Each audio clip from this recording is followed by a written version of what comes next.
Hey y'all, it's Crystal. Welcome back. Today is a book haul yet again. I know. It's fine. But this one is, I'm blaming totally on my husband. So this is his fault, really. I mean, when it comes down to it. So it's funny because yesterday he went to go grab us some lunch. So we would just go pick us up some food, and he got back and he was like, down at the Seymour Center, which is like this little community center just right down the road from our house. He's like, I saw a sign that they were having a book sale. And I was like, book sale? Book sale, you say? And so I was like, oh, okay. I hadn't really heard about it. Looked it up online. I saw that they were having an open house and this book sale as like a fundraiser type thing for the senior center. I was like, no, I don't need to go. I don't really need anything. And so I was like, I talked myself out of it, kind of thing, And then he, like, a little bit later, was like, you gonna go check out the books? And I was like, fine. I mean, God, if you're gonna, like, keep harping on me, twist my arm, fine, I'll go. So I did. So I ran down there, and then, I was out and about, so I just was like, maybe I'll run up to the Goodwill that's just down the road. It's just down the road too. And I was like, I hadn't really checked out Flyleaf in a while. Maybe I'll just run down there. They're just right down the road also. So Flyleaf is my local independent bookstore. It's an awesome bookstore here in Chapel Hill. And I haven't really been in there in a little while. And they've got, there are, a bunch of course, new books and stuff, but they have a used book section. And I was like, I haven't really scoped out the used section in a while. Let me see what they got, kind of thing. So it ended up being a little mini sort of book shopping trip, shopping local, right? And it was fun, and I found a big old stack of books. When I got to the senior center, I didn't know what to expect, because I'm sure books were just donated and that kind of things, and so, like, books were priced by, like, little color circles, stickers, and but also it was like fill a bag prices. So, like, you fill a small bag for $3 or fill a big bag for $5. It was a fundraiser, so I'd give me the $5 bag, even if I didn't fill it all the way. It's like, it was, like I said, it was a fundraiser. I could at least give them $5, right? So that's what I did, and I ended up finding a lot of things. I was very surprised. And then I found, of course, a few things at Goodwill, like you do.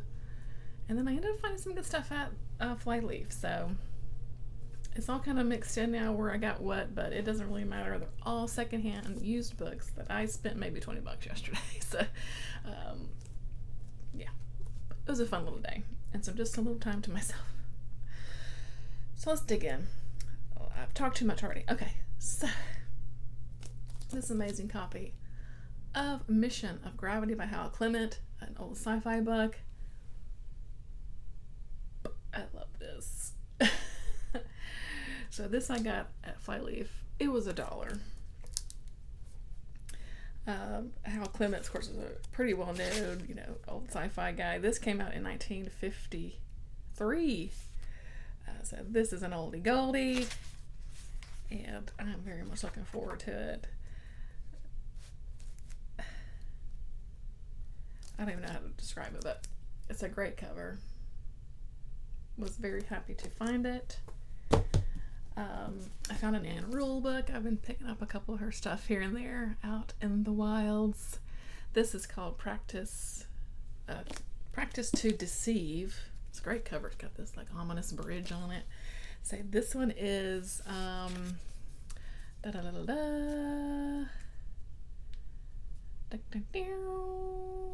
unravels a shattering case of a Christmas time murder off the coast of Washington State. So yeah, a case with enough drama, greed, sex, and scandal to be called The Real Housewives of Whidbey Island. So that sounds great. I love stuff in the Pacific Northwest, right? Let's see. So this one is a newer one that came out in 2013. Pretty exciting. Of course, it's got some pictures in. I came across this one, The Mars Room by Rachel Kushner. I've definitely seen this around, this cover, but I don't know, I didn't remember what it was about, but basically it just says a heart-stopping novel about a life gone off the rails in contemporary America. So it's 2003. Our character, Romy Hall, is at the start of 2 consecutive life sentences at Stanville Women's Correctional Facility in California's Central Valley. And so I guess it's just her dealing with that. So it sounds interesting. Anybody read this one? I'd like to know your thoughts on that one. I was very excited to find another James Welch book. This is The Heart Song of Charging Elk. James Welch is an indigenous author. I forget his heritage here. Doesn't say it in here. And I did not look it up. My apologies. But this sounds... I don't really know what it's about. I think it's officially an arc, so there's no description on the back, just some blurbs, but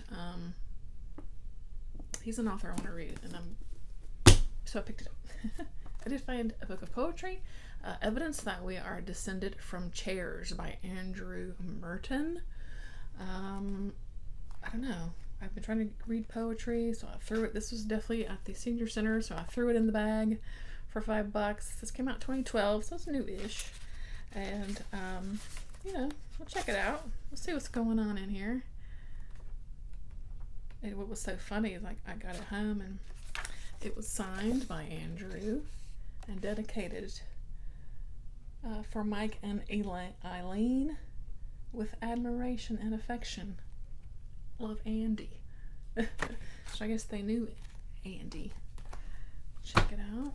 I found some Emily Dickinson.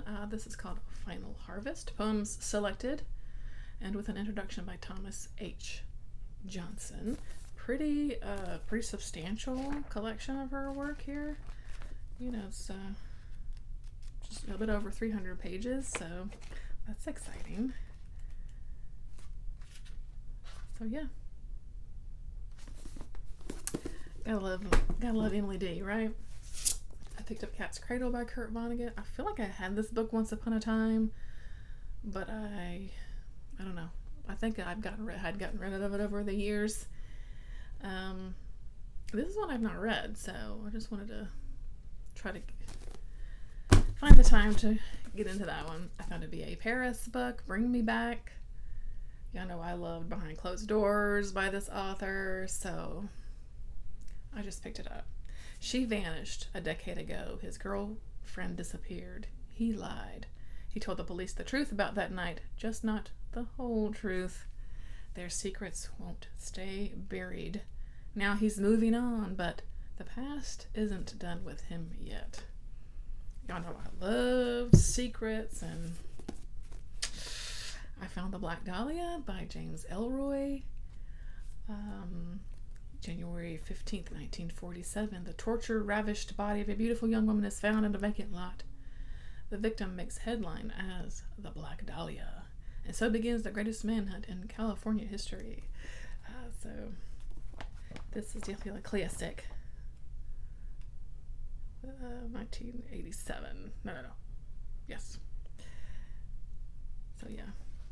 What I love when you find used books is you find random things people used as bookmarks. This is like a sticker. It's like a coat of arms.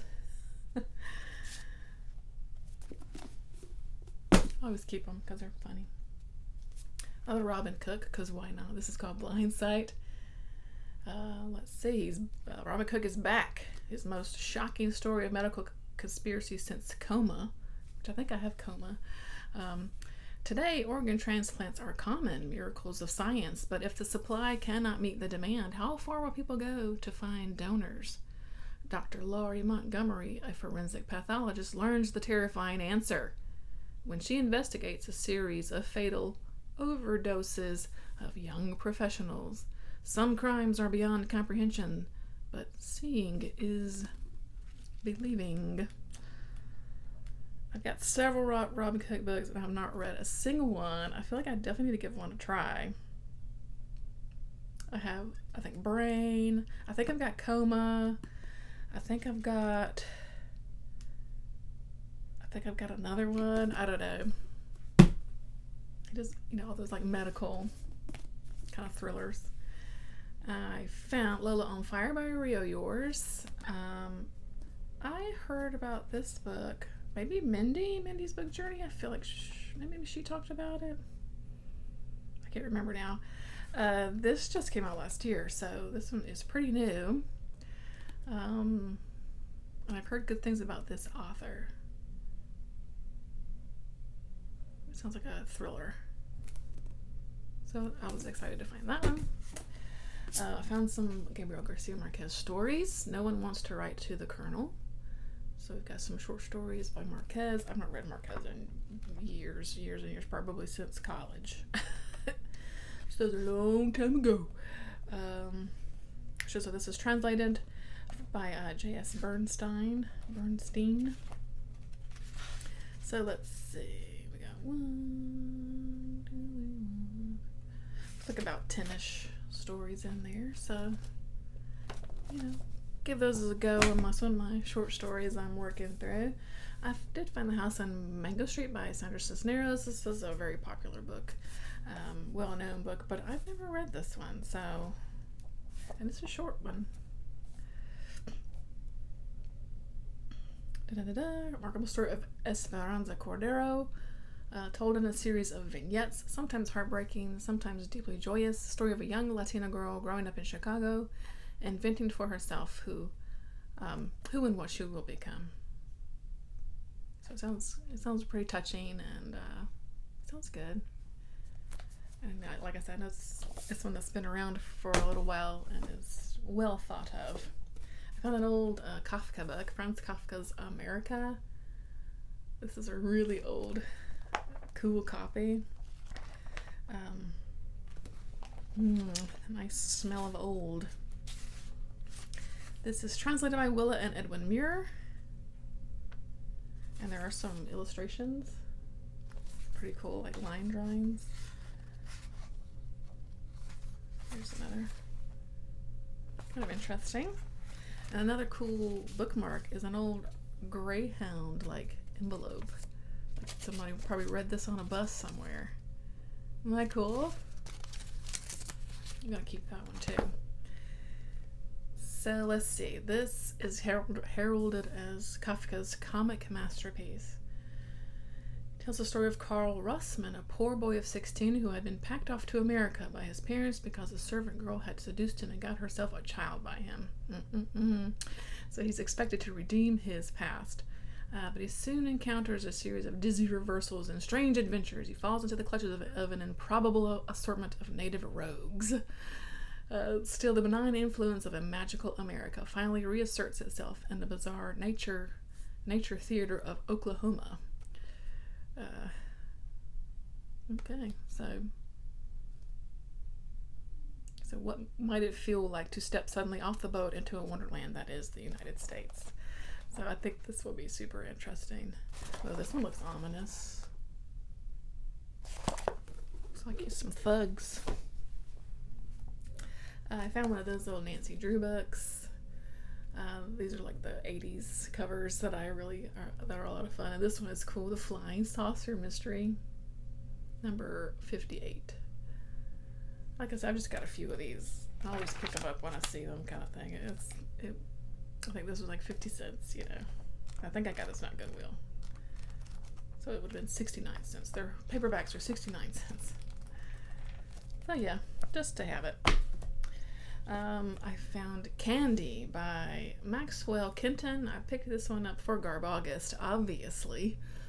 Though I've got plenty of things to choose from. I don't know why I keep buying things for Garb August, because I don't know. I guess I'm gonna read like 178 books in August. I'm not sure.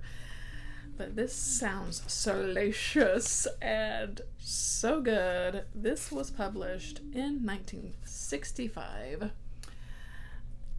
The back I have to read this to you.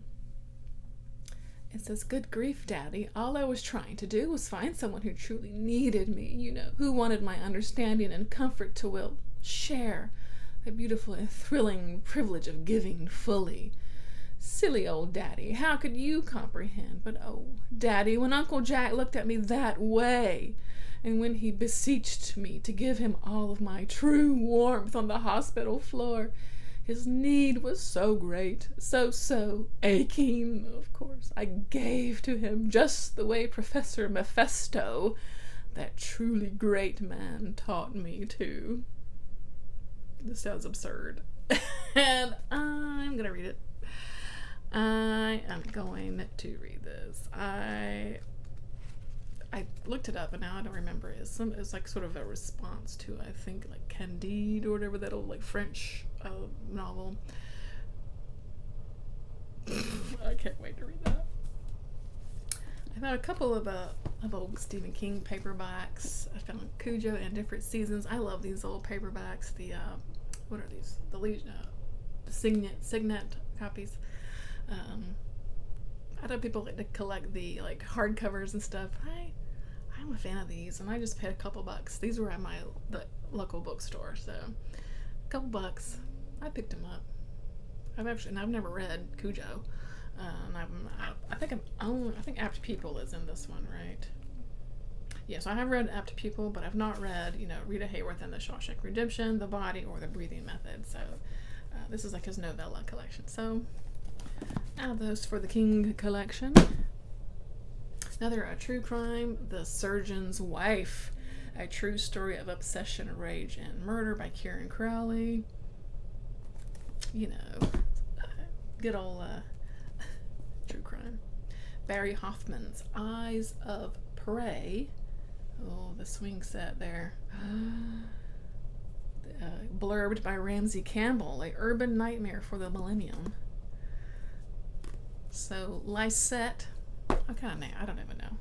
Lisette. She's seen it all. As a child, she witnessed her parents' gruesome murder, and as an adult, she had seen several men leering at her as she worked at the strip clubs. I guess I give them. But that night in the subway, the night she shot the mugger, she saw something else. She saw the mugger dying and bleeding at her feet, and she saw her mission in life. That night, the Night Watcher was born. That night, the terror began. That sounds amazing. I love it.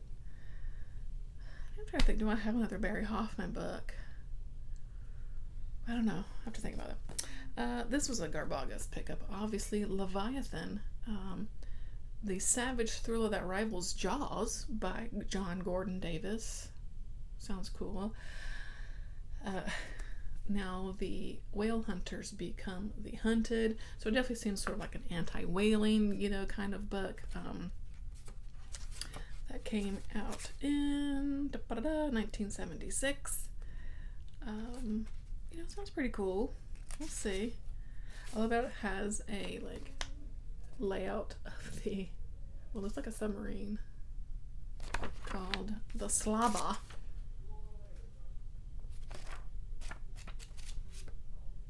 It's cool. I'll give it a go.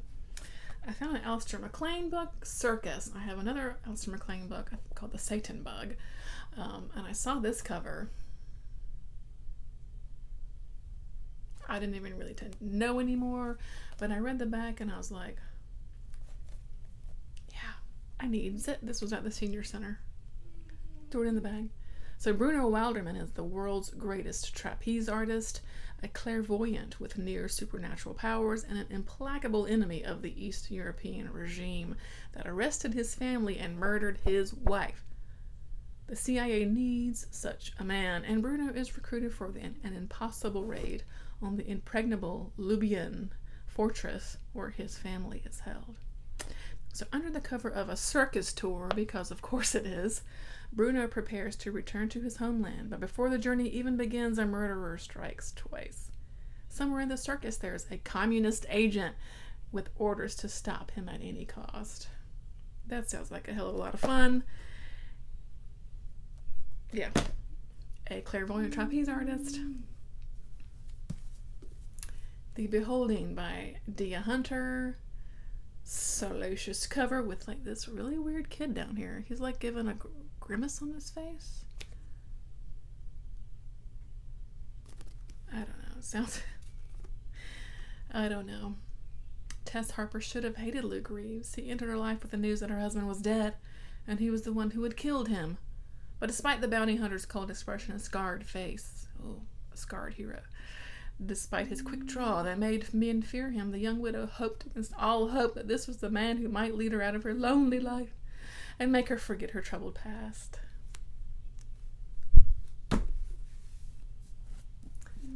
Moss Rose. This is freaking huge. And I realize it's the second of a series, so I really need to find the Black Swan first, because I really feel like I need to read it in order. It sounds like a big sort of sweeping kind of historical saga romance type of story. But I was not going to turn down this cover. This was at the senior center. It went in the bag for $5. You know what I mean? The author's name is Day Taylor. I don't know. Whatever. Another one that I learned was the second of a series, so I really need to find the first one. But it's called The God Whale by T.J. Bass.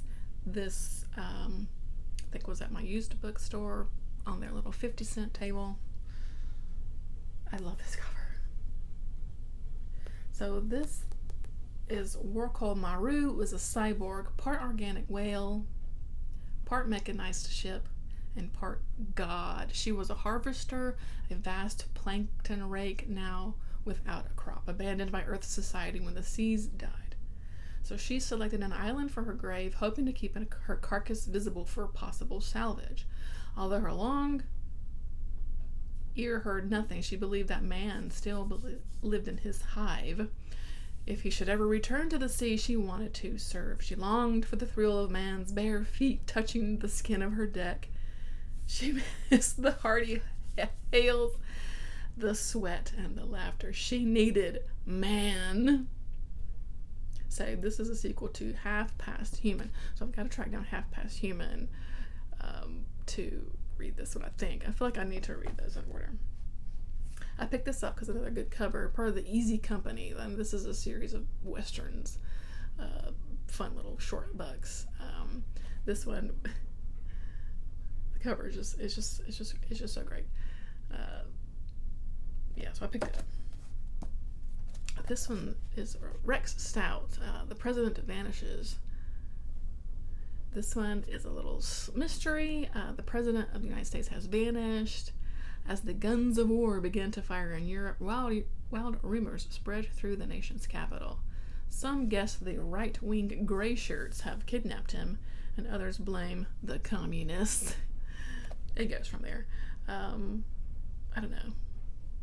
Of course, I was thinking Garbo August because it sounds like some good trashy mystery. I did find a cool Star Trek book. This is called Dreadnought because there's an exclamation mark on the end of it. And it's a Star Trek book, and it's part of this long series. It's part of this really long series. So this is like number 29 of this, long Star Trek books that are from pocket books. But I picked it up. It's I love these guys here. They look pretty cool. I like Star Trek. I grew up watching Star Trek. My mom's a big Star Trek fan, so I definitely watched the old with Captain Kirk, and we watched the hell out of Next Generation, of course. This one's a great one because the cover is fantastic. Look at this. We got a skeleton lady with like a feather boa. I mean, it's out of control. This is called The Family Plot by Charlotte McLeod. This is another mystery book, an Avon mystery. Let me read you the back. She had rubies in her teeth, a crimson skirt, and not a shred of skin on her bones. She's burlesque queen Ruby Red, missing these past 30 years, and Sarah Kelling has just discovered her sprawled grotesquely in the family vault. Sarah's nightmare has just begun. As her dear, rich relations hover menacingly close by, she will watch in horror as more skeletons tumble out of the Kelling closet in a macabre montage of murder, greed, and blackmail. Suspense reigns supreme in McLeod's second murder mystery as buried family secrets come to life. It sounds amazing. This sounds really great.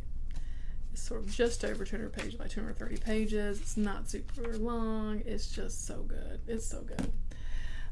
This one I found at the Goodwill, Bailey School Kids book. Cupid doesn't flip hamburgers. This is number 12 of this year. I don't necessarily collect these or anything, but I'm always looking for neat middle grade books, you know. So I picked that one up. I picked this up. I know this is part of a series called the Killer Species series. I think this is the third one when I looked it up. Obviously, it has killer bees. It's a middle grade book. This I picked up solely because of the name. Because it's called The Toff and the Tufts. This is by John Creasy. Creasy? I don't know. This is another long ass series of books. This came out in 1961. What sold me really was the kind of tagline here. It says, "Teenage gangs riot, and the Toff fights his way through a war in the streets." It sounds great. I don't know who the Toff are. I don't know. I gotta look more about it. I found The Oxbow Incident by Walter Van Tilburg Clark. Now, this is a pretty classic Western that I have not read. I love the chapter headers are nooses. I mean, that's pretty classic. So basically on the back it says it's a searing study of mob justice. Takes place in the Old West, but could happen anywhere. Anytime that men of action let their anger goad them into taking the law into their own hands. Published in 1940, powerful narrative, immediately hailed as a work of art, triumph of restraint and workmanship. Well, yeah, blah blah blah blah blah. Masterpieces. So it's definitely a classic.